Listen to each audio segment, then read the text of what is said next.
Grain bins loom over the prairie, storing corn and beans. But lately, when those bins are empty, something else has been soaring inside. Choirs around the Midwest are recording inside empty bins and relishing the reverberations.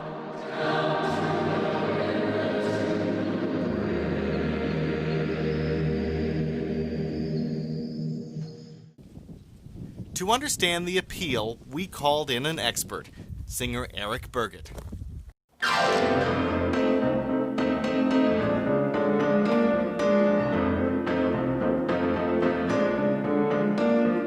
Four wheels plowing fields, diesel purring, love the smell of moonshine made with water from the well. I grew up in a small farm town in Latham, Illinois, about 400-person town. Started playing piano at the age of 5 and, always loved country music, listened to it on the tractors, in trucks, at bonfires.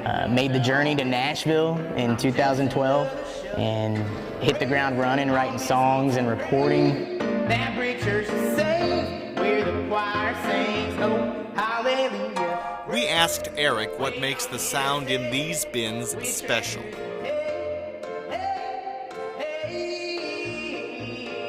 Definitely the harmonies swelling together, the voice carries really well in it, and you get this swarming effect, this swirl effect going on around you, and it's a pretty cool thing.